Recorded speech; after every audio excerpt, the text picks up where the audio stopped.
हजुरहरू सोच्नुहुन्छ होला यो मान्छे त राति राति काम गर्ने मान्छे रहेछ भन्नुहुन्छ होला।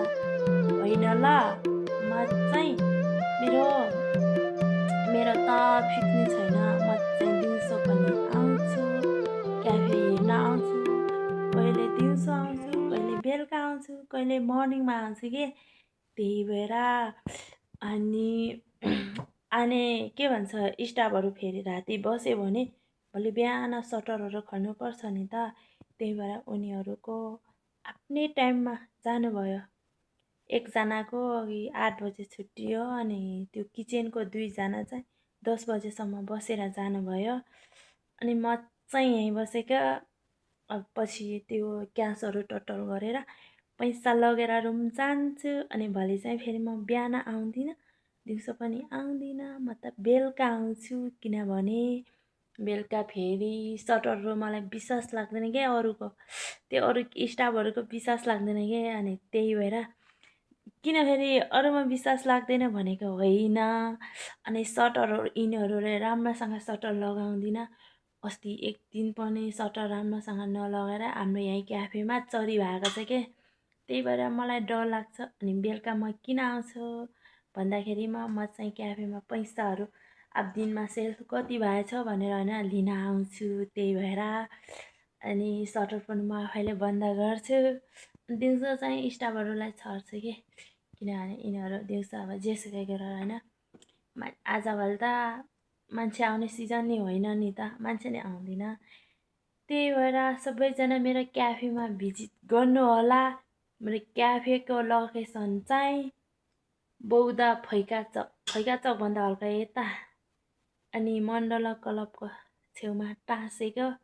क्याफेको नाम चाहिँ पाना रेस्टुरेन्ट क्याफे छ।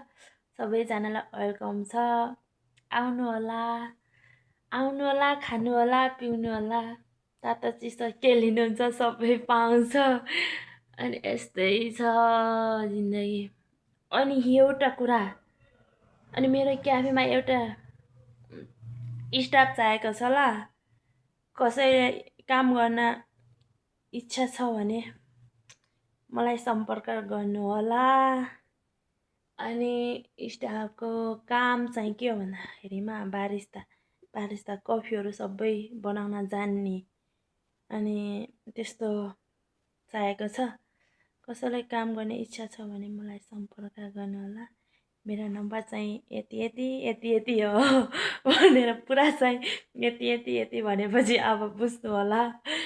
त्यही भएर अनि चाहिँ मलाई यस्तै लाग्यो कि अस्ति मैले सनाम लसारको होइन त्यो के भन्छ भने नामगाङको दिन पनि म रातिको यहीँ 10 बजे यहीँ क्याफेमा आएको अनि बिहानको 7 बजे म रुम गएको।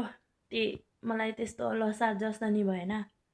अब आउँदो ग्याल्बो लसारमा त धुमधामले मनाउँछु। किनभने गाउँबाट दिदी आउनुहुन्छ।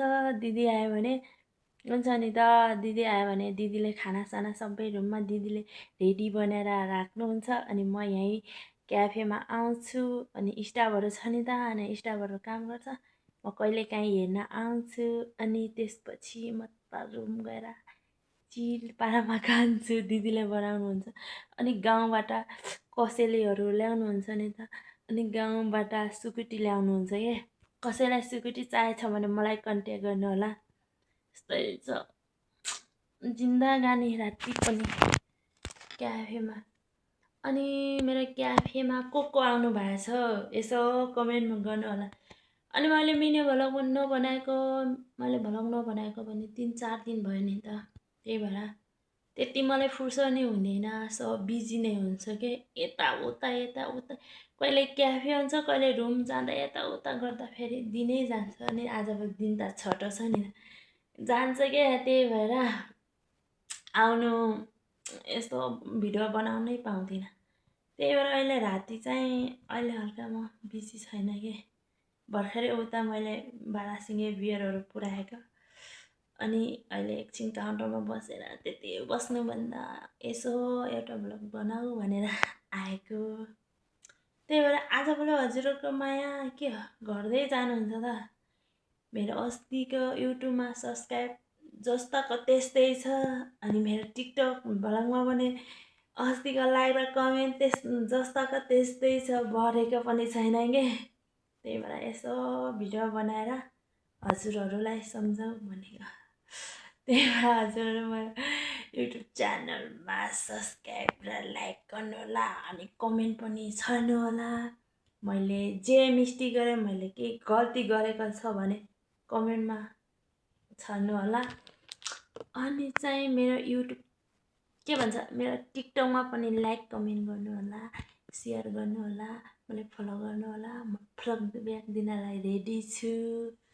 बाई बाई सबैजना।